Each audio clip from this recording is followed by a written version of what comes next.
എൻ്റെ ഒരു ആയുവേട്ടാ ഒരു 10 രൂപ വീട്ടിലായി പെണ്ണ് കാണാൻ കയറി ഇറങ്ങുന്നു. മതിയായി, ഇത് ഞാനില്ല ഈ പരിപാടി. രമേശ, എന്താ വിനേച്ചി? നീ ഒന്ന് ഇങ്ങോട്ട് വന്നേടാ, ഒരു കാര്യം പറയാനുണ്ട്.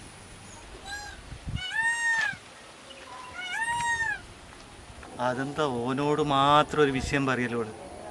ഞാൻ കുറേ ഇത് കാണുന്നു, എന്തോ ഉണ്ട്. നിന്റെ പെണ്ണ് കാണാൻ പോലല്ലോ, എന്തായിടാ?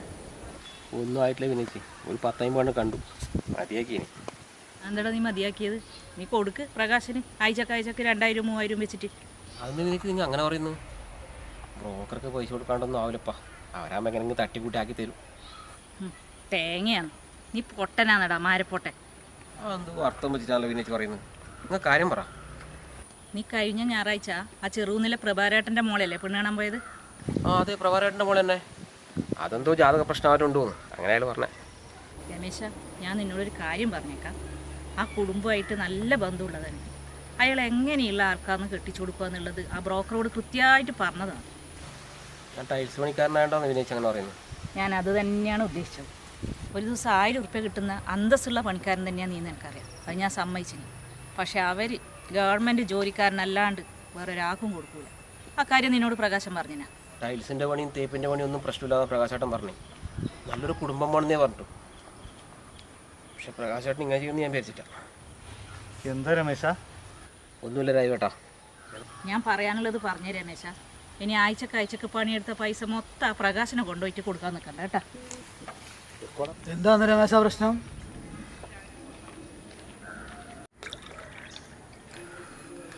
നീയും പ്രകാശിനെ ഏൽപ്പിച്ച് നീ പെണ്ണാൻ വേണ്ടിയിട്ട് 1500 റുപ്യ വാങ്ങിച്ചിട്ട് അയാൾ ആഴ്ചക്ക് ഓരോ വീട്ടിൽ കയറ്റി കൊണ്ടുപോകും. ഒരു കാര്യമില്ല അതിനെ കൊണ്ടൊന്നും.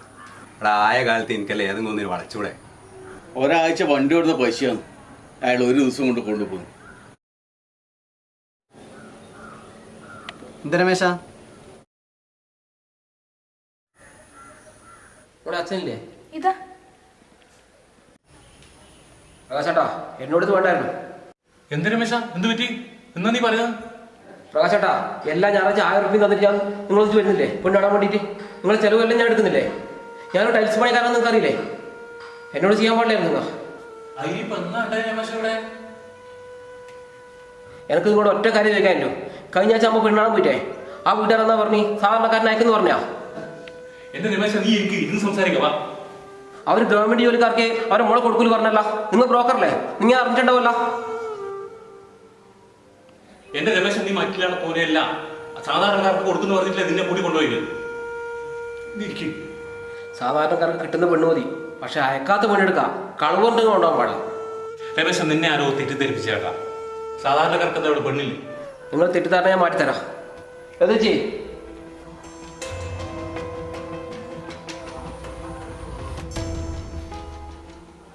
എന്താ ചെയ്യേ? നമ്മളെ പോലെ സാധാരണക്കാർക്ക് നിങ്ങളെ മോളെ കൊടുക്കുന്നത് നിങ്ങൾ പ്രകാശനോട് പറഞ്ഞാ? ഈ സാധാരണക്കാരനോട് എനിക്ക് ബഹുമാനക്കുറവൊന്നുമില്ല രമേശ. പക്ഷേ ഞാൻ എൻ്റെ മോളെ ഗവൺമെന്റ് ഉദ്യോഗസ്ഥനെ കൊടുക്കുള്ളൂ എന്ന് ഈ പ്രകാശേട്ടനോട് 100 തവണ ഞാൻ പറഞ്ഞതാ. ലത, അങ്ങനെ ഉദ്ദേശിച്ചിട്ടില്ല ഞാൻ ഇവരെ കൂട്ടി വന്നത്. ഇനി എന്ത് ഉദ്ദേശിച്ച പ്രകാശേട്ടൻ നിങ്ങൾ നമ്മളെ കൂട്ടി ആ വീട്ടിലേക്ക് പോയി? എല്ലാ ഞായറാഴ്ചയും ജോലി ഇല്ലവരും ഇല്ലാത്തവരും സാധാരണക്കാരായ ആൾക്കാരെ മോളെ കാണാൻ വേണ്ടി കൂട്ടിക്കൊണ്ടുവരലുണ്ട്. എല്ലാ ആഴ്ചയും നിങ്ങളുടെ കൂടെ വരുമ്പോൾ ഏതെങ്കിലും ഒന്ന് നിങ്ങൾ സെറ്റാക്കി തരുന്നുള്ള പ്രതീക്ഷയിലാണ് നമ്മൾ വരുന്നത്. വർഷങ്ങളായിട്ട് നിങ്ങൾ ഈ പാവത്തിന് എത്ര വീട് കയറി ഇറക്കി. നമ്മളെ പോലെ അയക്കൂല എന്ന് പറഞ്ഞ സ്ഥലത്തേക്കായിരിക്കൂല നിങ്ങൾ കൂട്ടിക്കൊണ്ടുപോയിട്ടുണ്ടാവോ? പ്രകാശ, ഈ ചതി ഈ ചെക്കനോട് വേണ്ടായിരുന്നു. പ്രകാശേട്ടാ, വീട്ടിൽ അമ്മ ഒറ്റക്കാണ്ട് നിങ്ങളുടെ ഇത്രയും കാര്യമായിട്ട് പറഞ്ഞു. പക്ഷെ ഇങ്ങനെ നടക്കാത്ത സ്ഥലത്തേക്കാണ് നിങ്ങൾ കൊണ്ടുപോകുന്നത്. അത് വേണ്ടിയായിരുന്നു. നമ്മളെ നാട്ടിൽ പെണ്ണ് കിട്ടാണ്ട് കിടക്കുന്ന പല ചെറുപ്പക്കാരോട് ഈ ബ്രോക്കർമാർ കാണിക്കുന്ന ചതി തന്നെയത്. എന്നോട് ക്ഷമിക്കും രമേശ. നടക്കില്ല നടത്തിയിട്ടും പല വീടുകളിലും ഞാൻ രമേശിനെ കൂട്ടി കൊണ്ടുപോയിട്ടുണ്ട്. ഇനി ഞാൻ ഇത് ആവർത്തിക്കില്ല. എൻ്റെ മോളെ ഒരു നല്ല ജോലിക്കാരനെ കൊണ്ട് കല്യാണം കഴിപ്പിക്കണം എന്നായിരുന്നു എൻ്റെ ആഗ്രഹം. പക്ഷേ ഈ രമേശിൻ്റെ അവസ്ഥ കണ്ടപ്പോൾ നിങ്ങളെ വിശ്വസിച്ച് പെണ്ണ് കാണാൻ വേണ്ടി വർഷങ്ങളായിട്ട് എല്ലാ വീടുകളിലും നിങ്ങളെ കൂടെ കയറി ഇറങ്ങിയില്ലേ ഈ പാവം. ആ വിശ്വാസം മതി എനിക്ക് രമേശിൻ്റെ കയ്യിൽ എൻ്റെ മോളെ ഏൽപ്പിക്കാൻ.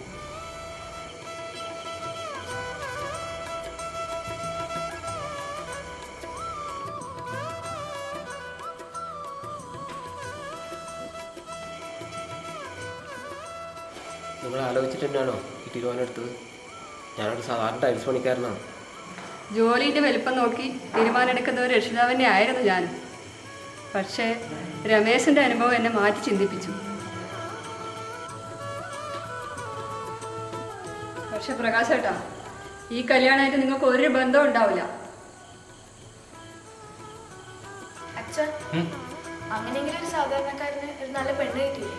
ഇതിൽ അച്ഛനാ കല്യാണത്തിന് വന്നേ. പക്ഷെ ഞാനെന്തായാലും പോകും.